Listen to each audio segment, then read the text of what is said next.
Good morning बच्चों। इससे पहले वाले लेक्चर्स में मैंने आपको ये सिखा दिया था कि वेक्टर्स दो वेक्टर को ऐड कैसे करते हैं। तो triangle law of vector addition बता दिया, parallelogram law of vector addition बता दिया, ये दो लॉज बता दिया था। फिर ये भी सिखा दिया था कि दो वेक्टर्स का सब्ट्रैक्शन कैसे करना है, दो वेक्टर्स का सब्ट्रैक्शन कैसे करना है। तो ट्रायंगल लॉ से या पैरेललोग्राम लॉ से दोनों में से किसी को भी यूज करके आप वो सब्ट्रैक्शन कर सकते हो। अच्छा, फिर मैंने ना तुमको बताया था कि एनालिटिकल फॉर्म का एनालिसिस भी बहुत जरूरी है, और मैंने तुमको कुछ एग्जांपल बताए थे। एग्जांपल कैसा है, मान लो एक फोर्स इस तरफ है, एक फोर्स ऐसा है और एक फोर्स इस तरफ। मान लो मैं बोल रहा हूं कि 10 न्यूटन का फोर्स इस तरफ है, 10 न्यूटन का फोर्स इस तरफ है, और ये दोनों फोर्सेस ब्लॉक पे लग रहे हैं। अगर दोनों फोर्सेस ब्लॉक पे लग रहे हैं तो ब्लॉक पर नेट कितना फोर्स लगा है अगर मेरे को ये जानना है, तो ट्रायंगल लॉ से मैं रिजल्टेंट का डायरेक्शन बता सकता हूं, लेकिन मैं उसका एग्जैक्ट वैल्यू बता सकता हूं क्या? जैसे मैंने ऐसा बोला था, अगर मैंने कुछ शायद आपको बताया भी था कि 10 न्यूटन 10 न्यूटन, अगर दो फोर्सेस एक डायरेक्शन में है तो इनको ऐड करना या सब्ट्रैक्ट करना बहुत ही आसान है, ठीक है। लेकिन अगर मैं बोलूं कि इसी ब्लॉक पर एक 10 न्यूटन का फोर्स इस तरफ है और एक 10 न्यूटन का फोर्स इस तरफ है, ऐसा अगर डायग्राम है, तो इसमें तो आपको साफ साफ दिख रहा है कि नेट फोर्स जो हो रहा है वो 20 न्यूटन का लग रहा है। इसमें भी नेट फोर्स 20 न्यूटन का है क्या? नहीं, इसमें जो नेट फोर्स होगा वो 20 न्यूटन नहीं होगा। तो अगर 20 न्यूटन नहीं होगा तो क्या होगा, कैसे फाइंड करेंगे कि नेट फोर्स क्या होने वाला है? तो इस तरह के क्वेश्चंस को हैंडल करने के लिए तुम ट्रायंगल लॉ से और पैरेललोग्राम लॉ से क्या कर सकते हो, तुम उसमें जो भी ज्योमेट्रिकल रिप्रेजेंटेशन है उसमें वेक्टर का मैग्नीट्यूड एरो के लेंथ से फाइंड कर सकते हो, लेकिन एग्जैक्टली उसका वैल्यू कितना है, एग्जैक्टली उसका क्या मैग्नीट्यूड होगा, ये कैलकुलेट करने के लिए हम क्या करेंगे, analytical form of vector addition सीखने वाले हैं। Analytical form of vector addition. अब मैं आपको बता दूं, ये बहुत ज्यादा इंपॉर्टेंट है। बहुत सारा क्वेश्चन आप क्या करोगे, इसमें सॉल्व कर पाओगे।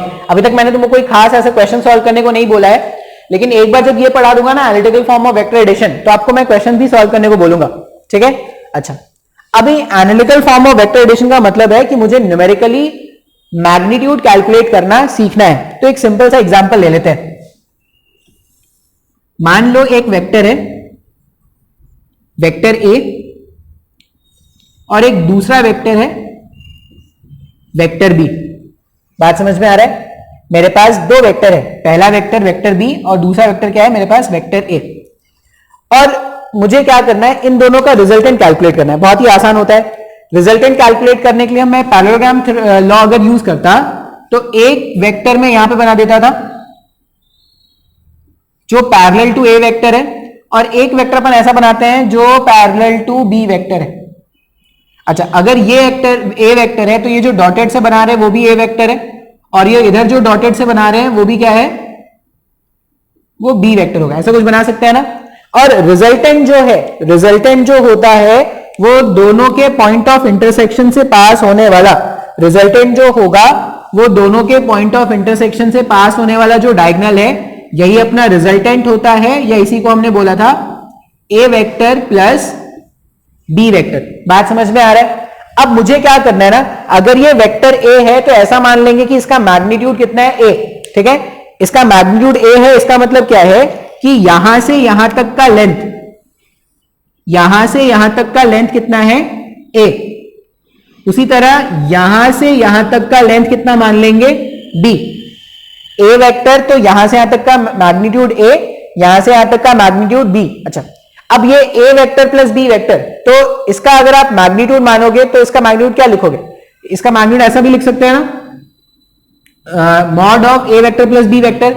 लेकिन उससे कुछ खास मेरे को आइडिया नहीं मिल रहा, उसमें मुझे कुछ खास पता नहीं चल रहा, क्योंकि वो वेक्टर को अंदर में ऐसा है, mod of A vector plus B vector. इसको पहले सिंप्लीफाई करेंगे तब जाके लेंथ कैलकुलेट कर पाएंगे क्या। अच्छा, अब सॉल्व कैसे करते हैं वो देखते हैं। तो सॉल्व करने के लिए ना एक टर्म सीखेंगे और यहां पर, जिसको हम क्या बोलेंगे, वेक्टर एंगल। एक टर्म सीख रहे हैं जिसको हम क्या बोलेंगे, वेक्टर एंगल। और मैं आपको बता दूं ये वेक्टर एंगल बहुत ज्यादा इंपॉर्टेंट है। अगर तुमको वेक्टर एंगल नहीं समझ में आएगा तो तुम कभी भी कैलकुलेशन नहीं कर पाओगे। अब ये वेक्टर एंगल है क्या? फिर वेक्टर एंगल होता है angle between the tails of two vectors, दो वेक्टर्स के टेल्स मिला के, दो वेक्टर के टेल्स को मिलाने से जो एंगल फॉर्म होता है उसी को हम क्या बोलते हैं, वेक्टर एंगल। मतलब ये जो एंगल है ना, देखो ए वेक्टर का टेल यहां पर है, बी वेक्टर का टेल यहां पर है, तो ये जो एंगल फॉर्म हो रहा है वो क्या है, वेक्टर ए और वेक्टर बी का वेक्टर एंगल है। बात समझ में आ रहा है? कभी भी अगर दो वेक्टर्स का वेक्टर एंगल जानना है, दो वेक्टर्स का अगर वेक्टर एंगल जानना है, सिंपली क्या करना, दोनों के टेल्स को मैच करा देना। दोनों को टेल्स को मैच जब करा दोगे, टेल्स को मैच कराने से जो भी एंगल फॉर्म होगा वही क्या हो जाएगा, वेक्टर एंगल हो जाएगा। ठीक है, तो मैं ऐसा मान लेता हूं कि इस केस में जो वेक्टर एंगल है वो कितना है, थीटा। मतलब ये जो एंगल है वो क्या है, थीटा। बात समझ में आ रहा है? अच्छा, अब मुझे ये पता है कि जो पहला वेक्टर है, पहला वेक्टर जो ए वेक्टर है उसका मैग्नीट्यूड है कैपिटल ए। ठीक है, ए वेक्टर का मैग्नीट्यूड है कैपिटल ए और जो बी वेक्टर है उसका मैग्नीट्यूड है कैपिटल बी। मुझे ढूंढना क्या है, मुझे इस रिजल्टेंट का मैग्नीट्यूड ढूंढना है। ये जो आर वेक्टर है मुझे उसका मैग्नीट्यूड ढूंढना है, या ये जो मैंने ए वेक्टर प्लस बी वेक्टर लिखा है उसका क्या मैग्नीट्यूड होगा, यही तो मुझे ढूंढना है। इसी पे तो बात कर रहे हैं ना। अच्छा, अब वो ढूंढने के लिए क्या करते हैं, डायग्राम में थोड़ा सा एक्सटेंशन करते हैं। ध्यान से देखना कैसे एक्सटेंशन कर रहे हैं। जहां पे ये मिल रहा था ना वहां से एक परपेंडिकुलर ड्रॉप कर दो ऐसा, और इसको क्या कर दो, एक्सटेंड कर दो। एक्सटेंड कर दिया तो ये क्या हो गया, ये 90 डिग्री यहां पे हो जाएगा, परपेंडिकुलर ड्रॉप किया है मैंने। अच्छा, अगर यहां से यहां का लेंथ b है, अगर यहां से यहां का लेंथ b है, तो ये जो ट्राइंगल है इसमें ये लेंथ भी b होगा क्या, b वेक्टर है, b वेक्टर है, b वेक्टर मतलब वेक्टर का मतलब मैग्नीट्यूड और डायरेक्शन दोनों। लेकिन अगर मैं बोलूं कि सिर्फ मैग्नीट्यूड, मैग्नीट्यूड मतलब इसका लेंथ होता है क्या, तो ये जो लेंथ मैंने यहां पे बनाया ऐसे, वो यहां से यहां तक b के बराबर हो गया क्या।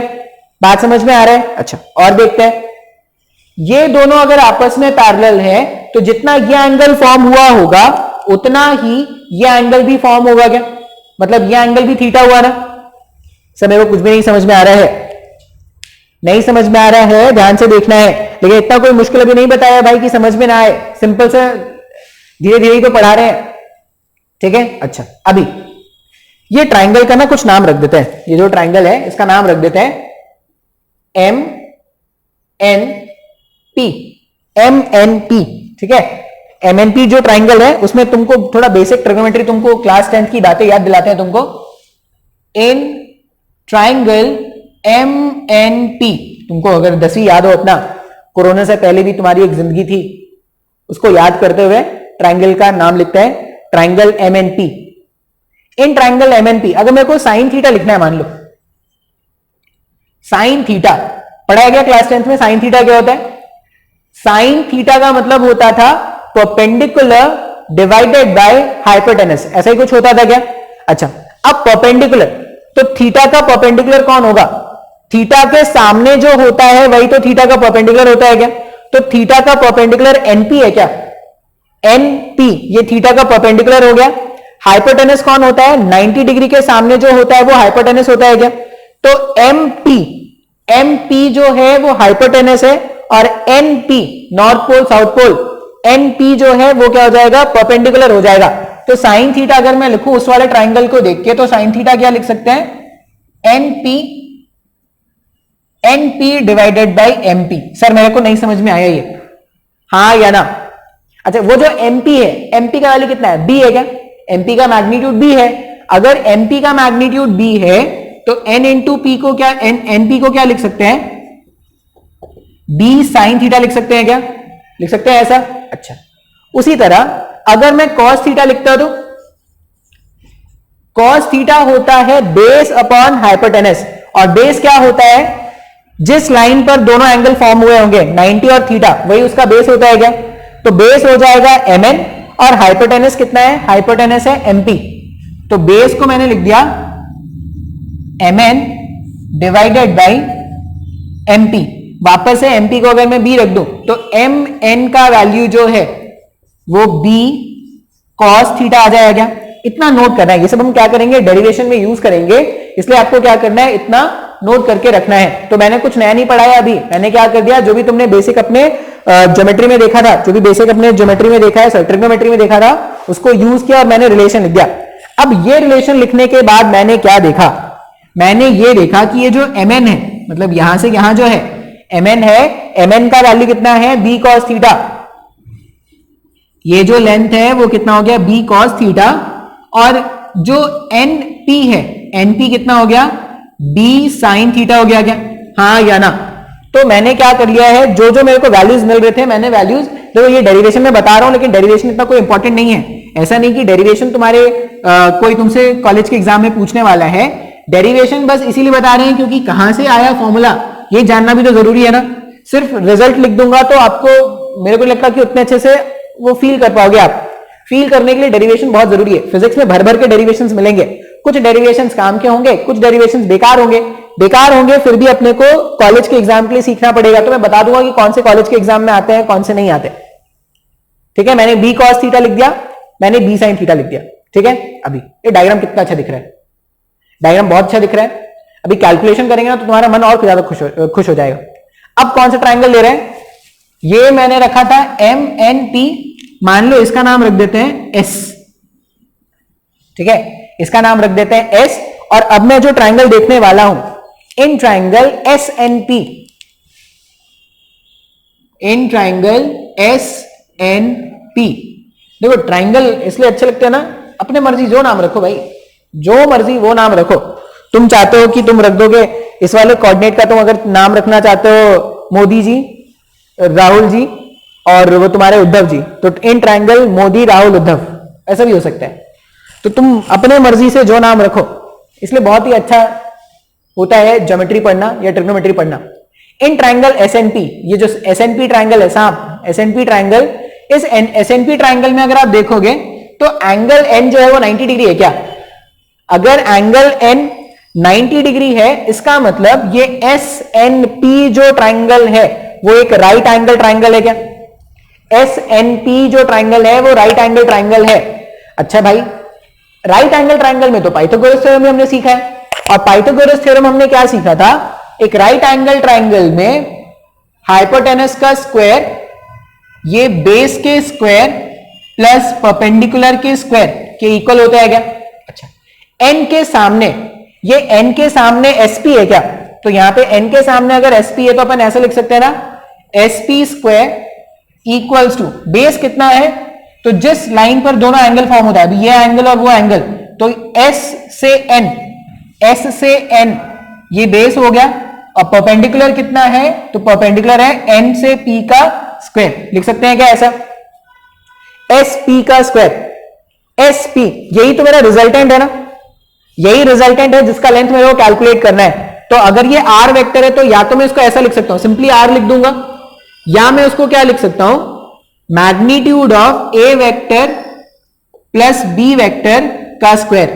सर मेरे को नहीं समझ में आया, या तो मैं R वेक्टर अगर है तो उसका मैग्नीट्यूड क्या लिख सकता हूं, सिंपली R लिख सकता हूं, या अगर मैं A vector plus B vector लिख रहा हूं तो उसका मैग्नीट्यूड सिंपली क्या लिख देंगे, mod of A vector plus B vector और उसका स्क्वायर। R का स्क्वायर करना है, यहां पे भी R का स्क्वायर होगा, दोनों में से SP स्क्वायर को मैं दोनों से ऐसे रिप्लेस कर सकता हूं, फिर equals to SN square. SN का वैल्यू अगर आप देखोगे तो SN क्या है, SN जो है वो SM प्लस MN है क्या, और SM का मैग्नीट्यूड है A प्लस MN का मैग्नीट्यूड है B cos थीटा, इस पूरे का स्क्वायर। बात समझ में आ रहा है क्या, मैंने लिख दिया SN square plus NP square. NP square क्या है, B sin थीटा का होल स्क्वायर। अब या तो ये यूज कर लो R स्क्वायर, या mod of A plus B का होल स्क्वायर यूज कर लो, दोनों में से कुछ भी यूज कर सकते हो, मैं R यूज कर ले रहा हूं अभी। तो R स्क्वायर इक्वल्स टू, इसको सिंप्लीफाई कर सकते हैं क्या, A प्लस B का whole square, A square plus B square cos square theta plus 2AB cos theta. ठीक है, ये फॉर्मूला A प्लस B का होल स्क्वायर जानना चाहिए भाई, मोदी जी को भी आता है ये formula, A square plus B square cos square theta plus 2AB cos theta. इसको अगर मैं ऐड करूंगा तो ये क्या हो जाएगा, plus B square sine square theta. मैंने सिंप्लीफाई कर लिया और मेरे को इतना कुछ मिल रहा है। अभी ये दोनों टर्म को ध्यान से देखो, B square cos square theta और B square sine square theta, दोनों में से बी स्क्वायर बाहर निकाल सकते हैं क्या?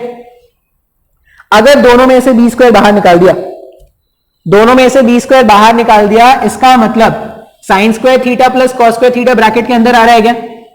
भाई sign square theta plus cos square theta तो 1 होता है। अगर sign square theta plus cos square theta 1 होता है तो ये जो इक्वेशन है वो और छोटा और आसान होना स्टार्ट हो जाएगा।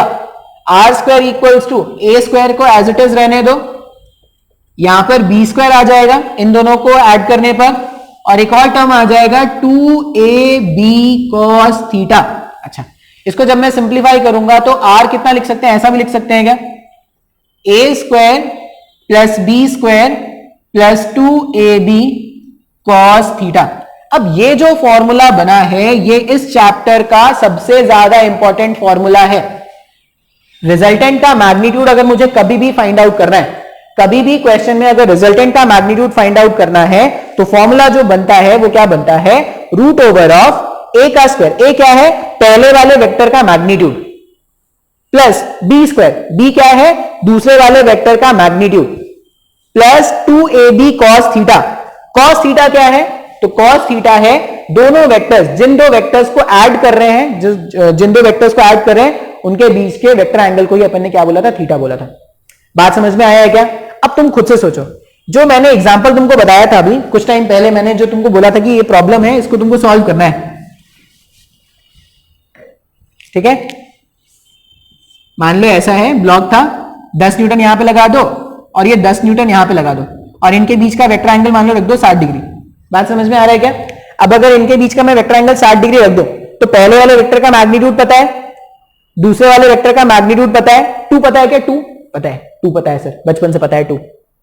ए भी पता है, बी भी पता है, cos 60 का वैल्यू भी पता है क्या? क्लास 10th में अपन ने पढ़ा होगा। सब कुछ पता है, सिंप्लीफाई कर लेंगे रिजल्टेंट मिल जाएगा क्या? हाँ या ना? तो बहुत ही काम का फॉर्मूला हो गया क्या? ये जो रिजल्टेंट का फॉर्मूला आया है root over of A square plus B square plus 2ab cos theta, ये बहुत ही काम का फॉर्मूला हो गया क्या? हाँ यार, ये तो बहुत काम का हो गया सर जी। अच्छा, लेकिन अभी भी ये फॉर्मूला अधूरा है। कैसे? वो जो आर है, आर एक वेक्टर क्वांटिटी है क्या? दो वेक्टर्स को जब ऐड करते हैं तो रिजल्ट एक वेक्टर क्वांटिटी आता है। अच्छा, अगर रिजल्ट वेक्टर क्वांटिटी आता है तो जो मैंने यहां पे फाइंड किया है, अभी मैंने जो यहां पर फाइंड किया है वो मेरे पास क्या है? R equals to root over of A square plus B square plus 2ab cos theta. वहां पे तो सिर्फ मैग्नीट्यूड मिल रहा है, डायरेक्शन भी मिल गया क्या? नहीं सर, डायरेक्शन तो नहीं मिला। तो अब डायरेक्शन फाइंड करना भी सीखते हैं। ये जो फॉर्मूला है R equals to root over A square plus B square plus 2ab cos theta, इससे क्या मिल गया? मैग्नीट्यूड। अब फाइंड करना सीखेंगे डायरेक्शन। अब देखो डायरेक्शन कैसे फाइंड करते हैं। डायरेक्शन फाइंड करने के लिए मान लो मैं ऐसा बोल रहा हूं कि ये मेरा रेफरेंस लाइन है, मैं रेफरेंस लाइन से 30 डिग्री ऊपर चला गया, मतलब मुझे डायरेक्शन मिल गया क्या? ये रेफरेंस लाइन है, मतलब ये ईस्ट है। अगर मैं 30 डिग्री ऊपर आ जाऊं तो वो क्या हो जाएगा? 30 डिग्री ऑफ ईस्ट हो जाएगा। ईस्ट का 30 डिग्री हो गया ना? बात समझ में आ रहा है? तो अगर मुझे रेफरेंस लाइन पता है तो रेफरेंस लाइन के टर्म्स में अगर मैं एंगल कैलकुलेट कर लूं, एंगल फाइंड कर लूं, तो मुझे डायरेक्शन मिल जाएगा क्या? तो यहां पे जो डायरेक्शन फाइंड करेंगे ना, वो इस एंगल के टर्म में ही फाइंड करेंगे। कैसे? मान लो जो एंगल है जो मैं फाइंड करने वाला हूं, ए वेक्टर तो मुझे क्वेश्चन में गिवन ही था ना, क्वेश्चन में ए वेक्टर तो गिवन है। अगर ए वेक्टर गिवन है मतलब उसका डायरेक्शन भी पता है, ए वेक्टर का डायरेक्शन ऐसा था। अगर मैं कुछ भी करके ये एंगल ढूंढ लूं, और मान लो इस एंगल का मैंने नाम रख दिया अल्फा, मैं कुछ भी करके अगर ये अल्फा ढूंढ लूं तो मुझे ए वेक्टर का डायरेक्शन तो पता था। अगर ए वेक्टर का डायरेक्शन पता था, मैंने अल्फा ढूंढ लिया, तो मुझे रिजल्टेंट वेक्टर का भी डायरेक्शन मिल जाएगा। समय को नहीं समझ में आ रहा है? देखो भाई, पहले तो मैंने तुमको मैग्नीट्यूड कैलकुलेट करना सिखाया। मैग्नीट्यूड कैसे कैलकुलेट करेंगे? तो root over of A square plus B square plus 2ab cos theta का फॉर्मूला लगा देंगे तो मैग्नीट्यूड मिल जाएगा। अब हम क्या करना सीख रहे हैं? हम सीख रहे हैं कि भाई डायरेक्शन कैसे फाइंड करें, क्योंकि जो रिजल्टेंट आएगा, जो आर वेक्टर आएगा या जो ए वेक्टर प्लस बी वेक्टर आएगा, वो तो एक वेक्टर क्वांटिटी है। अगर वेक्टर क्वांटिटी है तो डायरेक्शन भी सीखना पड़ेगा फाइंड करना। डायरेक्शन फाइंड करेंगे ए वेक्टर के रिस्पेक्ट में। ए वेक्टर से कितना एंगल पे इंक्लाइंड, अगर मैंने ये ढूंढ लिया तो मुझे डायरेक्शन भी मिल जाएगा। तो वो ढूंढने के लिए अपन ढूंढने वाले हैं अल्फा। अभी ध्यान से देखना अल्फा कैसे ढूंढते हैं। तो अल्फा ढूंढने के लिए फिर से ट्राइंगल लिख रहे हैं। कौन सा triangle? In triangle S&P.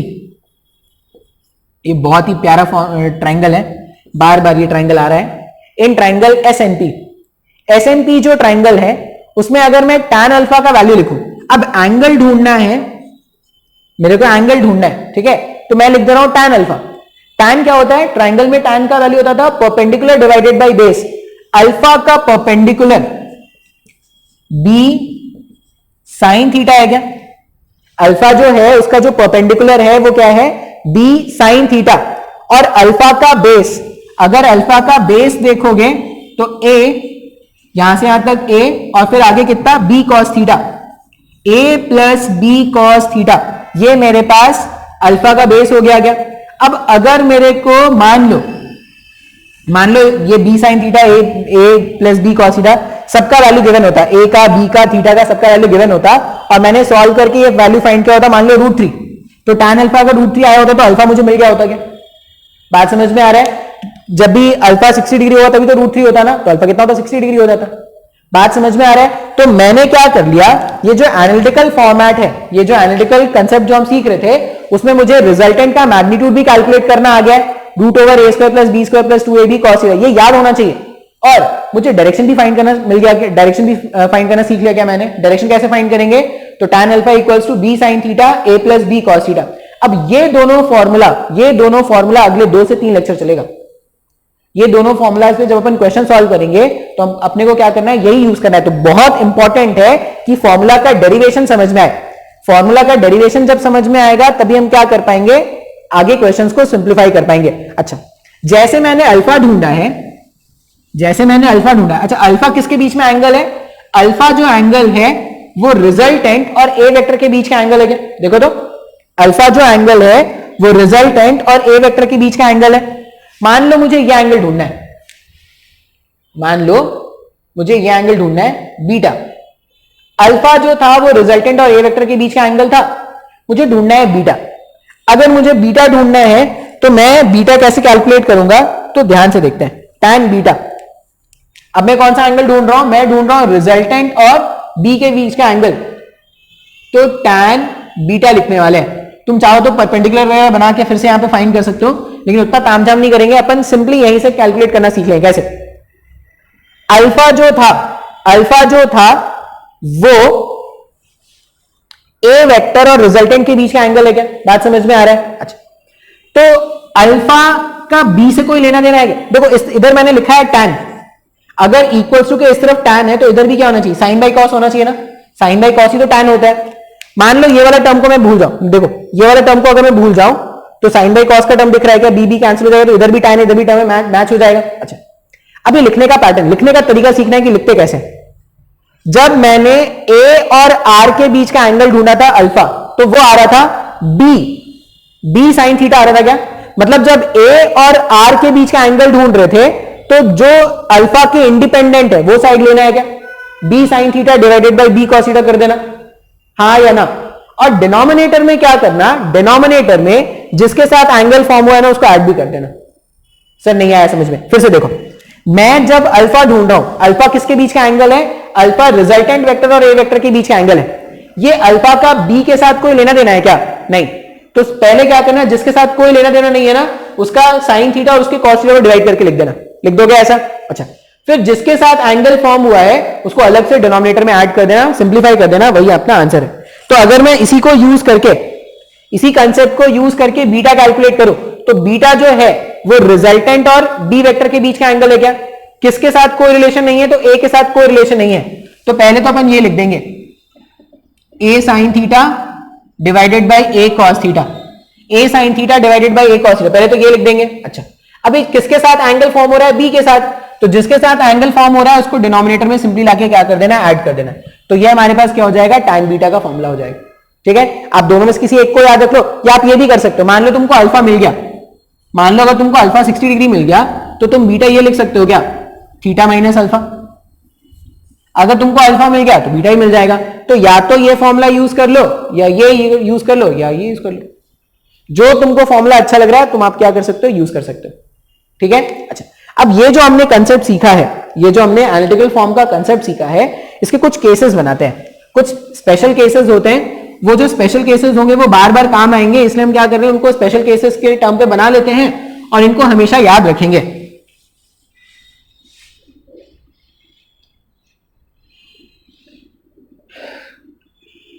Diagram हटा देते हैं, डायग्राम की जरूरत नहीं है। फॉर्मूला भी मुझे लगता है कि आप लोगों ने नोट कर लिया होगा।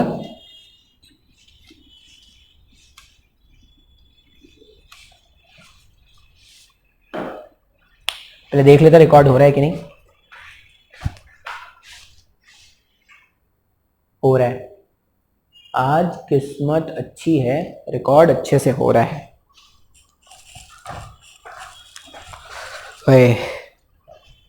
अभी लॉकडाउन 5 आने वाला है, तो तैयार रहना घर में बैठने के लिए। जो भी तुमने प्लान व्लान बनाई थी अभी सबको रहने देना, अब तो पता नहीं कब घूमना हो पाएगा।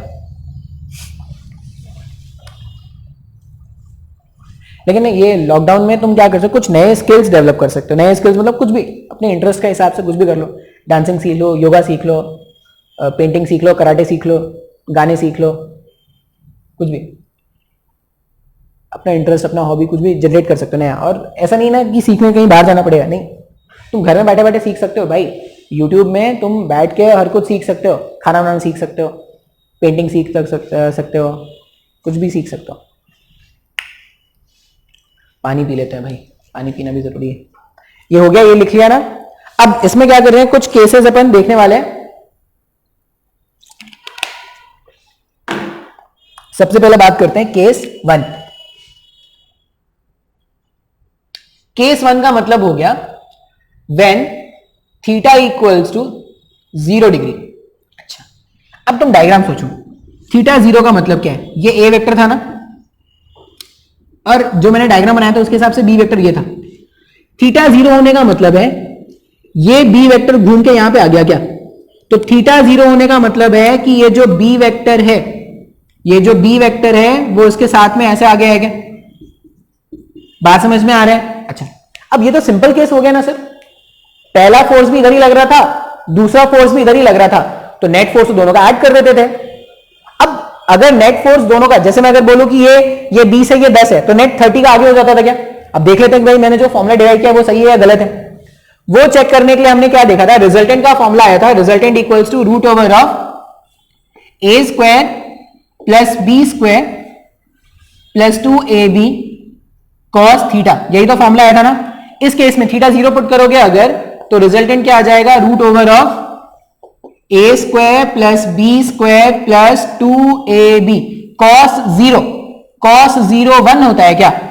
अगर कॉस 0 1 होता है तो ये जो रिजल्टेंट है A square plus B square plus 2ab, ये ए प्लस बी का होल स्क्वायर है, तो इसको ऐसा भी लिख सकते हैं ना, ए प्लस बी का होल स्क्वायर। ये स्क्वायर और ये रूट आपस में कैंसिल अगर हो जाएंगे तो रिजल्टेंट ए प्लस बी आएगा क्या। यही तो आना चाहिए था ना। आ रहा है क्या, देखो जब दोनों फोर्सेस एक ही डायरेक्शन में होते हैं तो दोनों ऐड हो जाते हैं, ऐड हो जा रहे हैं। देखो सिंपली रिजल्टेंट क्या हो जाएगा, दोनों का ऐड हो जाएगा। अच्छा, डायरेक्शन वाला खेल भी खेल रहे हैं।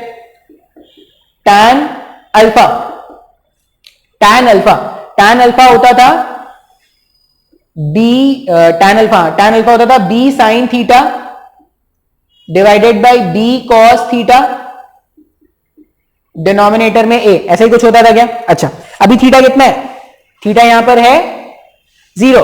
अगर थीटा 0 है, साइन 0 का वैल्यू क्या होता है, साइन 0 का वैल्यू 0 हो गया ना। अगर साइन 0 0 हो गया तो ये पूरा का पूरा टर्म 0 बन गया क्या। इसका मतलब टैन अल्फा जो है वो आ गया 0। टैन अल्फा 0 मतलब अल्फा कितना हो जाएगा, 0 डिग्री हो जाएगा। इसका मतलब जब तुम दोनों को ऐड कर दोगे तो जो रिजल्टेंट आएगा उसका डायरेक्शन क्या है, उसका डायरेक्शन अल्फा 0 है, मतलब ए के अलॉन्ग ही हो जाएगा। समय वो कुछ भी नहीं समझ में आया। देखो मैंने अलग से मैग्नीट्यूड सॉल्व किया, जो भी मैंने फॉर्मूला डिराइव किया था उसमें वैल्यूज रख रखे अपन ने क्या कर लिया, अलग से मैग्नीट्यूड पहले कैलकुलेट कर लिया, फिर डायरेक्शन का खेल भी खेला। हो सकता है शायद केस नंबर 1 नहीं समझ में आया हो, पहली बार हमने देखा है। केस नंबर 2 स्टार्ट करते हैं तो वो आपको शायद समझ में आ जाए। अब केस नंबर 2 में ऐसा कर देते हैं कि ये थीटा को मान लेते हैं 90 डिग्री। ये ध्यान से देखोगे तो कोई मुश्किल नहीं है भाई। जो फॉर्मूला हमने डिराइव किया ना उसमें क्या करना है, अपने को वैल्यूज पुट कर देना है बस।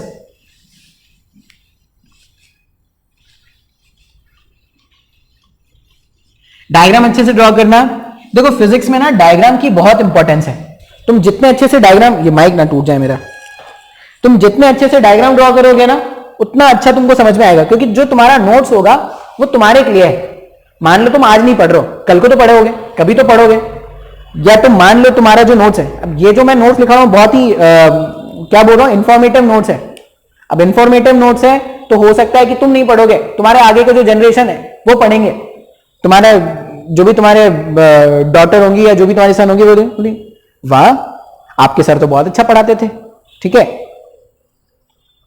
बहुत अच्छा पढ़ाते थे, फिर भी अगर आपने नहीं पढ़ा तो सब वेस्ट हो जाएगा। नोट्स ऐसा होना चाहिए कि हाँ भाई देखते ही मन करे कि नहीं यार पढ़ लेते हैं, पढ़ लेते हैं, ऐसा नोट्स लिखो। जब तुम ऐसा नोट्स लिखना सीख जाओगे ना कि तुम देखते ही कॉपी से प्यार होना स्टार्ट हो जाए, तो तुम जहां आधा घंटा पढ़ते थे, आधा घंटा ज्यादा हो जाए, जहां पे तुम 10 मिनट पढ़ते थे वहां पे तुम आधा घंटा बैठना स्टार्ट कर दोगे। इसलिए बोलता हूं ढंग से नोट्स बनाओ, बहुत जरूरी है। क्रिएटिविटी ना हमेशा अट्रैक्ट करती है, या जो ब्यूटी होती है, जो खूबसूरती होती है वो हमेशा अट्रैक्ट करती है। तो अट्रैक्ट करती है तो कॉपी को भी अच्छा बनाएंगे। ठीक है, कॉपी अच्छे बनाएंगे, फिर गाना गाते फिरोगे, तुम्हारे चेहरे से नजर नहीं हटती दूसरे की कॉपी क्या देखे। थीटा इक्वल्स 90 का मतलब क्या हुआ? पहला vector A vector as it is रहने दो। थीटा 90 का मतलब ये जो बी वेक्टर है वो कुछ ऐसा होगा क्या? ए वेक्टर इस तरफ और बी वेक्टर इस तरफ, ऐसा कुछ डायग्राम होने वाला है। अच्छा, अब फिर से अगर मैं रिजल्टेंट का मैग्नीट्यूड कैलकुलेट करूं तो रिजल्टेंट का फॉर्मूला होता है A square plus B square plus 2ab, और यहां पर cos 90 लिखेंगे क्या? 2ab cos 90। cos 90 क्या होता है सर? cos 90 तो 0 होता है। cos 90 0 हो गया अगर, तो मेरे पास रिजल्टेंट क्या बच जाएगा? रिजल्टेंट बच जाएगा root over of A square plus B square. बात समझ में आ रहा है क्या? हाँ या ना? अच्छा, डायरेक्शन का खेल खेल लेते हैं। डायरेक्शन के अपन क्या कर रहे हैं, मान लो tan अल्फा लिख रहे हैं अगर, तो tan अल्फा का मतलब हो जाएगा b sin 90 divided by a plus b cos 90। sin 90 तो होता है 1, sin 90 तो होता है 1 और cos 90 होता है 0। तो tan अल्फा यहां पे सिंपली कितना आ जाएगा? b डिवाइडेड बाई a आ जाएगा क्या? बात समझ में आ रहा है? इसका यह मतलब है कि ये जो a vector plus b vector है, ये जो a vector plus b vector है, अगर मैं इनको ऐसे ज्वाइन कर दूं, अभी देखो ये जो मैंने ज्वाइन किया, अगर ये 90 डिग्री है तो जो स्ट्रक्चर फॉर्म हो रहा है वो एक रेक्टेंगल फॉर्म हो रहा है क्या? और ये रेक्टेंगल का डायगोनल है। डायगोनल ऑफ अ रेक्टेंगल कैसे फाइंड करते थे? Root over of A square plus B square से ही फाइंड करते थे क्या? और देखो वैसे ही यहां पे भी आ रहा है, यही तो आ रहा है ना यहां पर भी। इसका जो मैग्नीट्यूड है यहां से यहां तक का लेंथ है वो root over A square plus B square आ रहा है। और रेक्टेंगल का बेसिक जो होता था इसमें भी हमने देखा था कि length of a diagonal was equal to root over of A square plus B square. अच्छा, बात रहेगी अल्फा एंगल की, तो ये अल्फा एंगल है। अब ध्यान से देखो, अगर अल्फा एंगल में वो कैलकुलेट करना होता, मान लो मेरे को फॉर्मूला नहीं आता, यहां से यहां ये बी लेंथ का हो गया ना, और यहां से यहां ये ए लेंथ का हो गया क्या? अब इस ट्राइंगल में तुम ये जो ट्राइंगल है, इस ट्राइंगल में tan अल्फा अगर लिखते तो tan अल्फा क्या होता? b डिवाइडेड बाई a हो जाता क्या? तो tan alpha b divided by a है। इसका मतलब जो भी फॉर्मूला हमने सीखा है वो सही आ रहा है, मतलब जो फॉर्मूला हमने सीखा है वो सही होगा क्या? तभी तो जो रिजल्ट बन रहा है वो सारे के सारे रिजल्ट सही आ रहे हैं। बात समझ में आ रहा है? अच्छा, एक और स्पेशल केस देखते हैं। एक और स्पेशल केस अपन क्या बोलेंगे कि भाई अगर ये थीटा जो है 180 डिग्री हो जाए, एक तो 0 पे बात कर लिया, एक 90 पे बात कर लिया, और अब बात कर लेते हैं 180 डिग्री पर। अब cos में 180, sin में 180, इसका वैल्यू शायद आप नहीं जानते होंगे, तो कुछ बातें आपको यहां पे याद रखनी पड़ेगी अभी के लिए। ये सब मैंने वैसे सिखाऊंगा बाद में तुमको। मान लो थीटा जो है वो 180 डिग्री है। थीटा 180 डिग्री में आप ये याद रखना sin 180, sin 180 का वैल्यू क्या होता है? sin 0 कितना होता है? 0। तो sin 180 भी क्या है? 0। cos 180, cos 180 का वैल्यू क्या है? सॉरी, cos 0 का इतना 1 है ना, तो ये -1। ये दो वैल्यूज अभी के लिए याद रख लेना कि ऐसा होता है। अच्छा, दो वेक्टर्स है, दोनों के बीच में एंगल कितना रखना अपने को? एंगल अपने को 180 डिग्री रखना है। मतलब अगर ए वेक्टर ऐसा है तो बी वेक्टर ऐसा होगा ना, तभी तो वेक्टर एंगल 180 डिग्री का बन पाएगा। वेक्टर एंगल मतलब टेल्स के बीच का एंगल, टेल से टेल मिला, ताल से ताल मिले तो वेक्टर एंगल बने। तो ताल से ताल मिला के यहाँ पे जो वेक्टर एंगल बन रहा है वो कितना बन रहा है, 180 डिग्री का वेक्टर एंगल बन रहा है। इस तरह का डायग्राम होगा क्या? अब अगर इस तरह का डायग्राम है, मुझे रिजल्टेंट कैलकुलेट करना है। अब ये ऐसा एग्जांपल हो गया क्या, इधर से कोई खींच रहा है 10 न्यूटन से और इधर से कोई खींच रहा है 5 न्यूटन से, बात समझ में आ रहा है? तो ये जो ब्लॉक है वो नेट में क्या करता है, नेट में इधर भागे आ गया, 10 इधर 5 इधर, तो ये नेट में इधर 5 न्यूटन से भागे आ गया। अभी चेक करके देख लेते हैं भाई फिर से फॉर्मूला काम कर रहा है या नहीं, फॉर्मूला जो हमने फाइंड किया है वो सही भी है या गलत है, क्या है वो चेक कर लेते हैं फिर से। रिजल्टेंट का फॉर्मूला होता था root over of A square plus B square plus 2ab cos theta, यही तो फॉर्मूला होता था। अब यहां पे अगर अपन रिजल्टेंट कैलकुलेट करें तो A square plus B square plus 2ab cos 180, cos 180 minus 1 है क्या, तो जहां पे कॉस 180 लिखा है वहां पे मैंने लिख दिया -1। इसको अगर मैं सिंप्लीफाई कर दूं,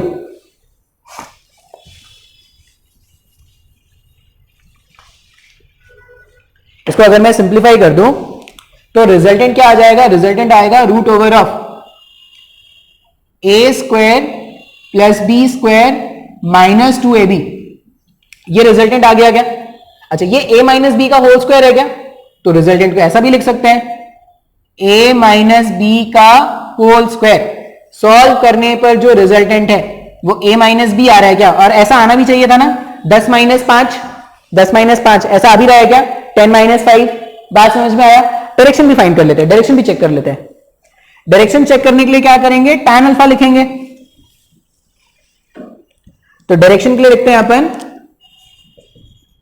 tan अल्फा, tan अल्फा होता था b sin 180 divided by b cos 180 और यहां पे प्लस में a sin 180। अभी तो बताया था sin 180 क्या होता है, जीरो होता है। ये जीरो मतलब ये पूरा टर्म जीरो हो गया क्या, अब ये पूरा टर्म जीरो हो गया मतलब अल्फा कितना हो गया, जीरो। अल्फा जीरो होने का मतलब है, अल्फा जीरो होने का मतलब है जो रिजल्टेंट होगा वो इसी डायरेक्शन में हो गया क्या, तभी तो अल्फा जीरो हो जाएगा ना। तो ये मेरा रिजल्टेंट हो गया। तो सारी की सारी बातें जो हमारी बेसिक से थी वो मैच करी क्या फॉर्मूला से। तो इस तरह से अपने को क्या करना है, analytical form of vector addition को यूज करना है। आई होप तुमको ये समझ में आया होगा। ये बहुत जरूरी है, ये डेरिवेशन समझना, ये केसेस जो मैंने बताए हैं वो समझना, ये सब बहुत जरूरी है। एक बार ये सब समझ में आ जाएगा तभी अपन क्या कर पाएंगे, इसमें ढंग से क्वेश्चन सॉल्व कर पाएंगे।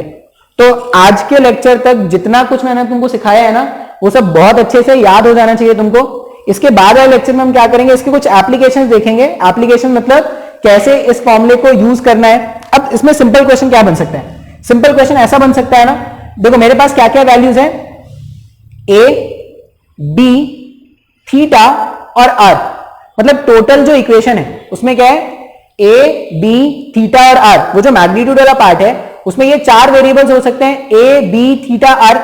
मतलब कोई 3 वेरिएबल देकर मैं जो चौथा वेरिएबल होगा वो पूछ सकता हूं क्या। 3 वेरिएबल मैंने कोई दे दिया, मतलब मैंने तुमको ए बता दिया, मैंने तुमको बी बता दिया और मैंने थीटा बता दिया, तो तुम आर कैलकुलेट कर पा रहे थे क्या।